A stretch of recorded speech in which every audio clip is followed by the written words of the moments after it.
बिस्मिल्लाहिर्रहमानिर्रहीम। मैं हूं तारिक ढिंडसा और आप देख रहे हैं ST TV। हाल ही में बहुत सी अहम चीज़ें दुनिया भर में, जैसे कहते हैं ना, पूरी दुनिया हिल रही है, चेंज हो रही है। ईरान के साथ, UAE, सऊदी अरब और क्या नहीं। लेकिन दो चीज़ें ऐसी हुई हैं जिसका बड़ा नोटिस लिया गया और पाकिस्तान में बड़ा एक ट्रेमर सा फील हमने किया। एक तो EU का वो जो मदर ऑफ ऑल अग्रीमेंट्स कहते हैं आके इंडिया के साथ। दूसरा जो ट्वीट्स के ज़रिए अनाउंस हुआ है, अभी वो ब्लैक एंड वाइट में तो नहीं आया, बट जो कंटोर्स हैं वो काफ़ी हद तक क्लियर हैं। आगे हो सकता है नेगोशिएशन डिटेल्स पे फर्दर हो या ना हो। वो US का अमेरिका के साथ जो अग्रीमेंट है, जो कि बड़ा वन साइडेड लगता है और कुछ लोगों का ख्याल है कि इंडिया कैपिचुलेट कर गया उनके आगे। तो इस पे थोड़ी सी और क्लैरिटी वक्त के साथ आएगी। क्लैरिटी तो ऑब्वियसली जैसे और चीज़ों के बारे में आती है, बट इनिशियल एक प्रेमिस इस्टेब्लिश करने के लिए ज़रूरी है, क्योंकि because it's part of the research. थोड़ी सी हम इस पे गुफ्तगू करें और ताकि बेस्ड ऑन दैट आगे फिर ये काम चलता रहे, क्योंकि इम्पोर्टेंट बहुत है ये ग्लोबल रिपरकशंस भी हैं, इंडो पाक रिलेशन पे भी हैं, पाकिस्तान अलोन है, पाकिस्तान को इंटरनली क्या करना चाहिए फुटवर्क करने के लिए, और to put their act together Pakistan में अंदर। तो इस पे इसलिए बात करना जो है वो लगता है कि ज़रूरी है। हमारे साथ मौजूद हैं doctor Abid Qayyum Sulehri. Doctor very warm welcome. थोड़ी सी इस पे गुफ्तगू करें जो हमने अभी बात की है, फिर आगे अच्छा तार, पहले तो मैं थोड़ा सा डिसएग्री करूंगा। मेरा नहीं ख्याल कि कोई ट्रेमर फील हुआ है। फील हुआ है। जाहिर है कि तमाम ममालिक की अपनी जो हैं आज़ाद खारजा पॉलिसीज़ होती हैं, उनकी अपनी आज़ाद तजारती पॉलिसीज़ होती हैं, और उस पे हमें ये तो पाकिस्तान में देखना है कि इसके प्रॉज एंड कॉन्स क्या होंगे हमारी कंपेटिटिवनेस पे, उन प्रोडक्ट्स पे स्पेशली जिस पे कि हम एक जैसी प्रोडक्ट एक्सपोर्ट करते हैं। अदरवाइज़ को बहुत ज़्यादा खौफज़दा होने की ज़रूरत नहीं है, और उसकी दो तीन वजूहात हैं। पहली वजह, अगर हम इसको EU के साथ जो फ्री ट्रेड एग्रीमेंट हुआ उसको देखते हैं, जो एक ख़ास सेगमेंट है जिस पे कि पाकिस्तान और इंडिया की एक्सपोर्ट ओवरलैप करती हैं, वो टेक्सटाइल है। टेक्सटाइल एक ऐसा सेगमेंट है जिस पे कि अगर आप देखें तो पाकिस्तान का इस वक्त GSP स्टेटस प्लस स्टेटस होने के बाद हमारी कोई $7 बिलियन की एक्सपोर्ट्स हैं। इंडिया को अगर आप देखें, इंडिया पे अभी 12% उस पर टैरिफ चल रहा था। इंडिया की कोई $7.5 बिलियन की एक्सपोर्ट्स हैं टेक्सटाइल की EU को। और इंडिया और EU का जो तजारती मुआहदा है ये नाफिजुल अमल 1 साल के बाद अभी होना है, यानी कि आपके पास पूरा 1 साल पड़ा है जिसमें कि आप अपना हाउस इन ऑर्डर जो है वो ला सकते हैं। ज़ाहिर है कि दो ममालिक अगर आपस में कोई बायलैटरल मुआहदा करते हैं, या दो ब्लॉक्स आपस में कोई बायलैटरल मुआहदा करते हैं टैरिफ्स का, तिजारत का, तो उसको तो हम उस तरह से इन्फ्लुएंस नहीं कर सकते। लेकिन हमें ये देखना होगा कि फौरी तौर पे हमारे लिए जो है वो सेफ गार्ड्स के हैं। और हमारा पहला सेफ गार्ड जो है वो GSP प्लस स्टेटस है, जो कि 2027 तक हमारे पास है, और हमें इंश्योर करना होगा कि हमें वो 2027 के बाद भी वो एक्सटेंड हो। उसके नतीजे में लेवल प्लेइंग फील्ड आ जाएगी पाकिस्तान और इंडिया के पास। अगर इंडिया पे भी वही टैरिफ है जो पाकिस्तान का है GSP प्लस स्टेटस के बाद, तो पाकिस्तान को अपनी क्वालिटी पे और अपनी जो टाइम ऑफ डिलीवरी पे और वैल्यू एडिशन जो है उस पे कम्पीट करना होगा। इसमें जो एडिड एडवांटेज आज पाकिस्तान को हासिल है वो ये है कि हमारी करेंसी जो है वो इंडिया की करेंसी से 3 गुना सस्ती है, जिसका मतलब है कि अगर एक यूरो में कोई इंपोर्ट करने वाला इंपोर्टर है तो उसको 1 यूरो में इंडिया से कम क्वांटिटी मिलेगी, पाकिस्तान से उसको 3 गुना ज़्यादा क्वांटिटी मिल सकती है। और ये एक हमारा बहुत इंपॉर्टेंट नीच है जिसको हम इग्नोर कर जाते हैं अक्सर टैरिफ्स की डिबेट और टैरिफ की डिस्कशन में।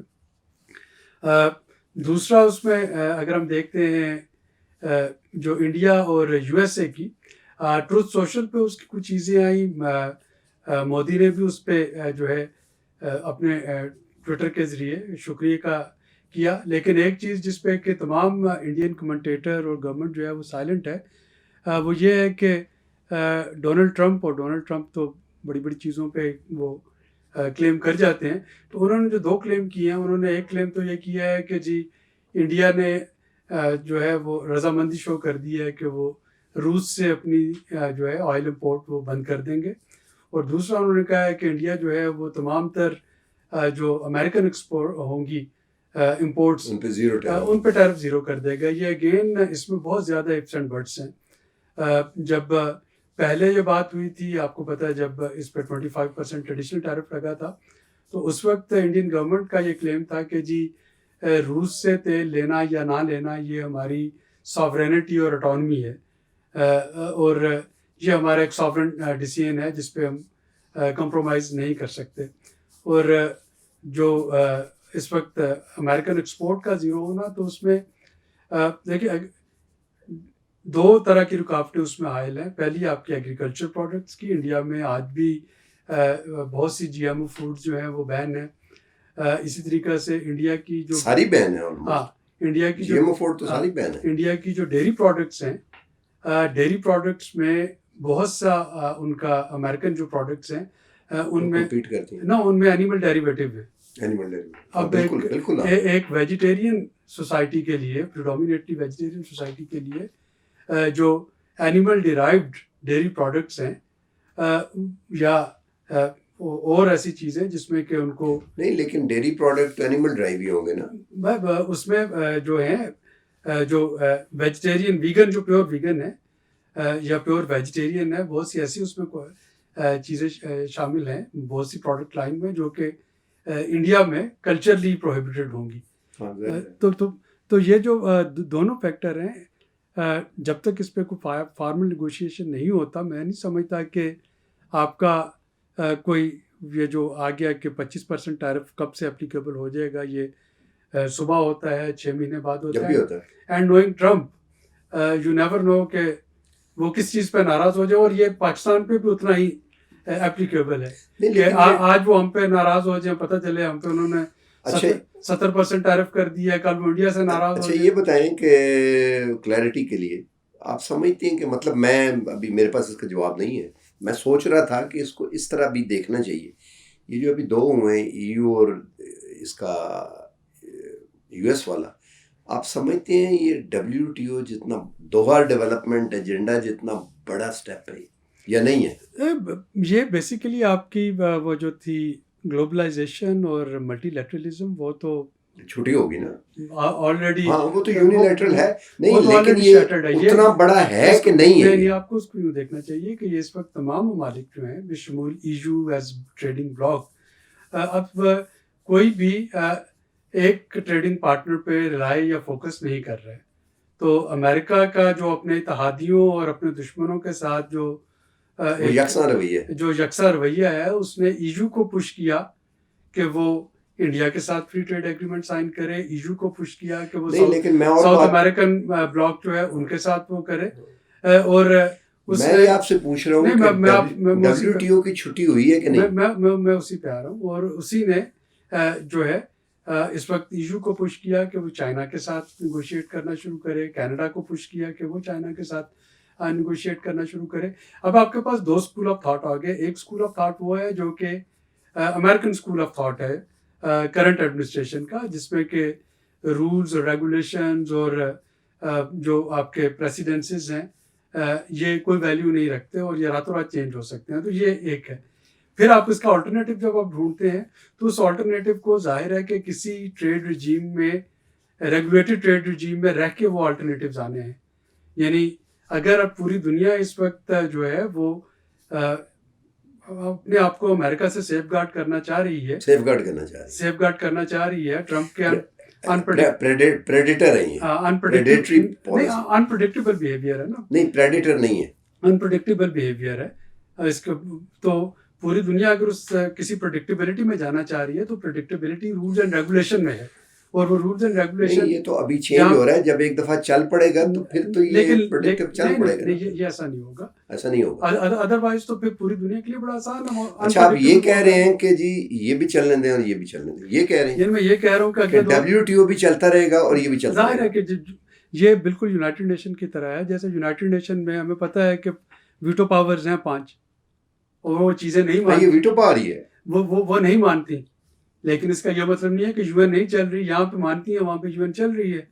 डब्ल्यूटीओ में अभी तक ये था कि डब्ल्यूटीओ में कोई वीटो पावर नहीं थी, तो डब्ल्यूटीओ को टूथलेस पहले बनाया बाइडेन एडमिनिस्ट्रेशन ने, उससे पहले ट्रंप एडमिनिस्ट्रेशन ने, जब उन्होंने वहाँ पे जो आर्बिट्रेशन बॉडी है उसकी उसमें अमेरिकन जो जज थे वो अपॉइंट नहीं किया और उन्होंने उसको वर्चुअली उसका कोरम पूरा नहीं होने दिया और उसको डिसफंक्शनल कर दिया। आज अगर कोई डिस्प्यूट है डब्ल्यूटीओ में तो वो पिछले ट्रंप दौर से कहीं पे जा ही नहीं सकता, क्योंकि जब आपकी आर्बिट्रेशन बॉडी मुकम्मल नहीं तो आप कहाँ पे लेके जाएंगे।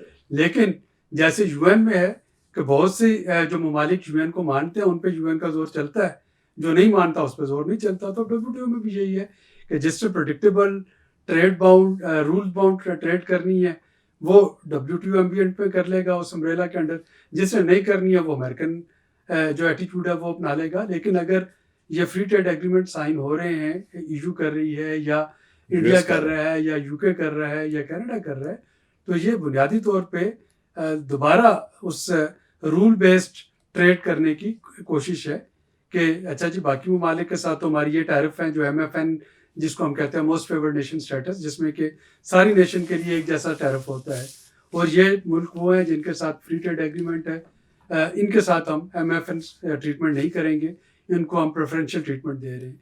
तो आपके सवाल का वन लाइनर जवाब यही है कि ये दोनों सिस्टम पैरेलल चल रहे होंगे, ये भी चलेगा वो भी ये भी चलेगा वो भी चलेगा। ये समझते हैं आपके in the community of Nations जहाँ पे 193-94 रहते हैं, ये एलीट बार्गेन है, ये एलीट कैप्चर नहीं मैं कह रहा, एलीट बार्गेन है। एलीट बार्गेन तो हमेशा से था। देखिए ना, अमेरिका, पहले हम यूरोप और इंडिया तीन बड़ी इकोनॉमी है। पहले हम एलीट बार्गेन को डिफाइन करते थे ग्रीन रूम नेगोशिएशन में, डब्ल्यूटीओ की लैंग्वेज में। तो ग्रीन रूम वो होता था जिसमें कि चूंकि डब्ल्यूटीओ में कोई वीटो पावर नहीं होती थी, तो जो मुल्क जो है वो ज़्यादा तंग करता था उसको ग्रीन रूम नेगोशिएशन में ले आते थे। कैरेट एंड स्टिक पॉलिसी होती थी, कुछ ऑफर करके कहा जाता था कि आपने इस पॉलिसी को रजिस्ट नहीं करना। अगर कोई मुल्क, और अमूमन इंडिया उस पर बहुत रजिस्ट किया करता था, तो वहाँ पे आर्म ट्विस्टिंग भी हो जाती थी, वहाँ पे फेवर भी मिल जाती थी। अच्छा, एक और पैराफ्रल, खैर आई नो कि इस तरह नहीं क्वेश्चन, मैं ये लोगों के देख रहा हूँ BBC इधर उधर और ख़बरें और चल रहे हैं इसके ऊपर, तो वो 19 उसको वियतनाम को 20, बांग्लादेश को 20, वो कहते हैं कि जो पेयर इकोनॉमीज़ हैं उनमें ये है कि पाकिस्तान का नाम नहीं लेते पेयर इकोनॉमी। क्या पाकिस्तान पेयर इकोनॉमी नहीं है? पाकिस्तान इसलिए पेयर इकोनॉमी नहीं बनता कि हमारा जो टोटल ट्रेड का वॉल्यूम है वो बहुत कम है। यानी अगर आप इंडिया की बात कर रहे हैं तो इंडिया की $120 बिलियन की नहीं इंडिया तो ईयू के साथ ट्रेड है, मुल्क ही बहुत बड़ा ना। ठीक है, नहीं आप वियतनाम की एक्सपोर्ट्स देख लें, आप कंबोडिया की एक्सपोर्ट्स देख लें, तो आप तभी पेयर तो 150-200 बिलियन डॉलर की एक्सपोर्ट्स, तो तभी आप पेयर इकोनॉमी बनेंगे ना, जब आपकी एक्सपोर्ट का वॉल्यूम इतना हो। इंडिया और US की बायलैटरल ट्रेड आपको पता है $200 बिलियन से ज़्यादा की है, तो आप तभी पेयर इकोनॉमी में आते हैं जब आपका उनके बराबर तो साइज हो। अच्छा, एक और क्वेश्चन जो दो, वैसे तो एक दो है, ये जो $500 बिलियन का उन्होंने जी की चीज़ें खरीदेंगे आप हमसे, मेरा नहीं ख्याल कि ये होगा। $600 बिलियन का बजट होता है उनका, मेरा कहाँ से आएंगे? मेरा नहीं ख्याल कि ये होगा। मैं ये नहीं होगा, ये कह रहा हूँ ना कि ये नहीं होगा। और तो क्या होगा? नहीं होगा। देखिए, हो सकता है कि वो फिर 18 नहीं, उसको ट्रंप 25 कर दे, दोबारा कर 23 कर दे। तो ये बेसिकली, अच्छा, अगर आप ट्रंप की अभी तक की स्ट्रेटजी देखें तो ये बहुत कैलकुलेटेड मूव होती है कि ट्रंप मौत दिखा के बुखार पे राजी करते हैं। तो वो हमेशा एक ऐसी अनाउंसमेंट कर देते हैं जिसमें, जैसे उन्होंने एक ट्रूस डिक्लेयर कर दिया बिटवीन इजराइल और जो था हमास, और साथ ही ये भी कह दिया कि अगर नहीं होगा तो फिर जंग होगी, वो होगा जो कि डिसआर्म करेंगे। हाँ, तो ये कर देंगे। तो दोनों साइडें जो थी उनको ये सोल्यूशन बहुत पसंद नहीं आया, लेकिन उन्होंने खुल के उसकी मुखालफत भी नहीं की। इसी तरीके से अब भी ट्रंप ने एक यूनिलैटरल अपना जो है अनाउंसमेंट कर दी कि इंडिया के साथ ये जो होगा। अब देखना ये है कि क्या इंडिया मानता है। अगर मानता है तो इसका मतलब है कि इंडिया अपनी बहुत सारी चीज़ों पे, इंक्लूडिंग जो उसकी एक ट्रेड डिप्लोमेसी है, कंप्रोमाइज़ कर रहा होगा। अच्छा, यूरोप पे अगर हम बात करें तो यूरोप पे जो टैरिफ है उनको भी जो है करने के लिए, तो वो मैं पहले वो एक इंटरव्यू उसमें भी मैं ये कर रहा था कि ये जो ऑटोमोबाइल्स हैं ख़ास तौर पे, ये तो फ्लड कर देंगे।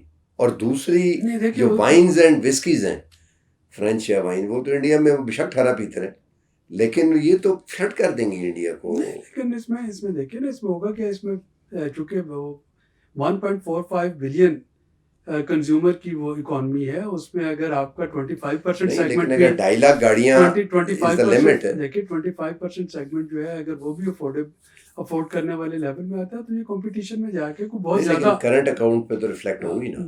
लेकिन आपको देखें ना, उनके रिजर्व्स को भी तो आप देखें कि वो रिजर्व्स नहीं, वो कितने। तो है। हाँ, तो जब रिजर्व्स है, रशिया से विंडफॉल भी आई है, ये जो तो तेल वाली है। जब रिजर्व्स है, और अगर इस वक्त वेनेजुएला से लेंगे जो है, तेल। अगर इंडिया सैंक्शन से पहले वेनेजुएला से एक मेजर इंपोर्टर था वेनेजुएलन ऑयल का। वो चीप क्वालिटी क्रूड है, जो कि इंडियन रिफाइनरीज में बड़े आराम से वो हैवी क्रूड सल्फर अलावा पहले था भी वही। तो ये रशियन लेने के लिए तो स्पेशल रिफाइनरीज लगाई हैं वो चल सकता है। तो देखिए, इसमें हमें दो अलग-अलग इस वक्त देखना होगा। अगर मैं आपके इस प्रोग्राम को सम अप करूं कि इंडिया का सिर्फ उन लाइंस पे, टैरिफ लाइंस पे हमें देखना है जहाँ पे कि पाकिस्तान के साथ उसका ओवरलैप है, टेक्सटाइल। बाकी जो उसकी इंडिया की एक्सपोर्ट अमेरिका के लिए भी थी, मोबाइल फ़ोन जो थे वो पहले भी, स्मार्टफोन जो थे वो 50% वाले टैरिफ लाइन में नहीं आते थे।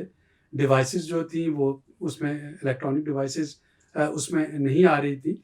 तो हमें उन लाइंस पे देखना, और उन लाइन पे पाकिस्तान के पास अगर मैं देखूं तो पाकिस्तान को दो चीज़ें करना होंगी। एक तो पाकिस्तान को भी अपनी मार्केट्स को, प्रोडक्ट लाइन को डाइवर्सिफाई करने की ज़रूरत है, जो कि हम हमेशा कहते रहते हैं। It's a big wish list कि क्या हम वो जो 4 5 6 हैं, जिसको मैं क्या करता हूँ, चावल, चादर, चमड़ा, चौंसा, ये आपकी 3-4 जो हैं, जो कि हम एक्सपोर्ट करते हैं। तो एक तो आपको उस एक्सपोर्ट बास्केट से थोड़ा सा डाइवर्सिफाई करना होगा, वैल्यू एडिशन, और दूसरा जो है कि हमें अपनी मार्केट्स को थोड़ा सा डाइवर्सिफाई करना होगा। हमें देखना होगा कि हम अपने मारूजी हालात को देखते हुए, free trade agreement is not always in the best interest of a nation. अगर तो आपका बहुत ज़्यादा वॉल्यूम है ट्रेड का, तो वहाँ पे तो शायद आप आ सकें। अदरवाइज जैसा कि हमने देखा कि चाइना के साथ फ्री ट्रेड एग्रीमेंट करके वो जाहिर है हम उसमें फंस गए थे। और दूसरी जो इस वक्त हमें कोशिश करनी है, वो यही करनी है कि हम अपनी कॉस्ट ऑफ डूइंग बिजनेस को बेहतर बनाएं, ईज ऑफ डूइंग बिजनेस को बेहतर बनाएं, प्रेडिक्टेबिलिटी पॉलिसीज में लेके आए, जो हमारा इंटरेस्ट रेट पर प्रेडिक्टेबिलिटी है, जो हमारी जो फिस्कल साइड पे टैक्सेशन को बेहतर बनाएं, जो हमारी मॉनेटरी पॉलिसी है, और जो आपकी एक्सचेंज रेट है, उसको प्रेडिक्टेबल करें। अगर हम अच्छी क्वालिटी दे सकते हैं, और अगर हम टाइमली डिलीवरी दे सकते हैं, वैल्यू एडिशन लेके आ सकते हैं, तो जिन प्रोडक्ट लाइन पे हमें इंडिया के साथ कम्पीट करना है, वहाँ पे मेरे को बहुत ज़्यादा चैलेंज नहीं फील कर। आखिरी क्वेश्चन ये कि वो एक सिनर्जी डेवलप होती है, कई दफ़ा रेजोनेंस डेवलप होती है। पोल के ऊपर वो फौजी जा रहे हैं तो रेजोनेंस से पोल टूट जाता है, वो कहते हैं। तो अभी इंडिया में उन्होंने एग्रीकल्चर का भी, इंडिया में तो आपको पता है 25 किले बहुत बड़ा वो लैंड रिफॉर्म्स हुई है, और प्रोडक्टिविटी उन्होंने उस लेवल के ऊपर की हुई है कि वो कर्ज लेके, और इसलिए वो सुइसाइड कर लेते हैं बहुत सारे जो है किसान करने के लिए। वहाँ पे अगर जीएम हो तो ये तो फिर हमारे, तो हम जो रेजिस्ट कर रहे थे कि हम नहीं आने देंगे, तो जो सोयाबीन, और नहीं, इस पे भी एक साइंटिफिक डिबेट होनी चाहिए हमारे। अब वो जो फीड पर्पस के लिए, तो जो पोल्ट्री फीड के लिए, सीड के लिए नहीं, लेकिन बाकी तो जीएमओस जो हैं वो उसको अलो कर दिया गया है, और सोयाबीन यहाँ पे आ रही है। जो सबसे अहम जीएमओ जो कि हम सब अपनी बॉडी में लिए फिर रहे हैं, poultry, no, that is covid vaccine. तो वो जेनेटिकली मॉडिफाइड वायरस था, जिसको कि हमने mRNA और बाकी ट्रीटमेंट लीजिए अपने जिस्म में लगवाया। सो अगेन यहाँ पे एक साइंटिफिक डिस्कशन की ज़रूरत है, डाटा और रिसर्च और नंबर्स के साथ, जिसपे हम देख सकें कि हर जीएमओ शायद बुरा नहीं है, और हर जीएमओ बहुत अच्छा भी नहीं है, या अच्छा नहीं है। बहुत से जीएमओ बहुत हार्मफुल हो गए। तो जब तक आपके पास बायोसेफ्टी गाइडलाइंस नहीं है, जब तक आपके पास जो सेफ्टी उसके सेफ गार्ड्स हैं वो नहीं है, मैं नहीं समझता कि हम जीएमओ को अच्छा या बुरा कह सकते हैं। डिबेट होनी चाहिए, ये इस पर डिबेट होनी चाहिए, और जो भी एविडेंस हो उसकी बेसिस पे हमें पॉलिसी जो है वो अडॉप्ट करनी चाहिए। ऑलरेडी इंडिया में गो के फूड में जीएमओ जो था वो बैन है, लेकिन आप देखें बीटी कॉटन जो थी हाँ वो उन्होंने कई साल पहले, लेकिन वो खानी तो नहीं होती नहीं ना। लेकिन वो उसका जो कनोले का तेल है वो तो बनता है ना, हाँ। बनोले का तेल जो है वो तो बनता है ना, वही बनोले की खाल जो है वो एनिमल खाते हैं ना। हाँ, पंजाब तो पंजाब में जैसे बड़ेवे का तेल कहते हैं, हाँ हाँ तो बनता है वो। वो बनता है ना उसी की जो, बल्कि उसके तो कुकिंग ऑयल भी तो बनते हैं। वो खाल जो होती है उसकी, खाला खाल जो फीड होती है, एनिमल फीड होती है, तो वो खाई जाती है ना। तो मैं हाँ खाई जाती है, बिल्कुल ठीक कह रहे हाँ हैं। तो मैं इसीलिए कह रहा हूँ ना, कुकिंग ऑयल भी बनता है उससे, तो मैं इसीलिए कह रहा हूँ ना कि अब हमें ये जो चीज़ें हैं कॉटन सीड ऑयल। इनको सिर्फ मिथ की बेस पे जो है वो पॉजिटिव या नेगेटिव नहीं करना बिल्कुल चाहिए। ठीक इस पे एक साइंटिस्ट हैं हमारे पास, एक साइंटिफिक डिबेट करें और एविडेंस लेके आए। अगर उन एविडेंस पे निकलता है कि जी इसका जो है लमसम वो नेगेटिव है, तो उसको ज़रूर बिल्कुल ठीक, रिजेक्ट करें, अदरवाइज उसको अडॉप्ट करें। बिल्कुल ठीक है। तो बॉटम लाइन ये हुई कि नए हालात के को हमें एक तरह से कंपेटिटिव होने की ज़रूरत है, इसे competitive होने घबराने की ज़रूरत नहीं है। घबराने की ज़रूरत नहीं है। हाँ तो हम कंपेटिटिव हों और इसको वो एक लफ्ज़ बोला जाता है, वो उसकी मुझे यहाँ पे उसकी ट्रांसलेशन मुझे स्वीकार करना पड़ेगा। तो देखते हैं आगे अब इसको क्या होगा। बहरहाल ये जो नई दुनिया है, ये हम हर चीज़ के एज ए जर्नलिस्ट भी हमने जो है वो 2 डेवलपमेंट एजेंडा मुझे याद है कि वो होते थे, जाया करते थे, और उसमें समझने के लिए फिर टैरिफ कैस्केड हुए बहुत सारे। तो वो अब ये नई दुनिया है, समझना पड़ेगा कि इसका रेलेवेंस क्या है। It's a lot of research work जो अब करना पड़ेगा। और अभी तक हम चाइना के बारे में बात नहीं कर रहे, वो भी हैं, उन्होंने अपनी रिजर्व करेंसी का, उन्होंने प्रेसिडेंट ने कहा है कि शुरू करो, इसको भी रिजर्व करेंसी बनाओ। तो इट्स अ न्यू वर्ल्ड, देखते हैं आगे क्या होता है। बहरहाल आज तक के लिए इतना ही, मिलते हैं अगले प्रोग्राम में। अल्लाह हाफ़िज़।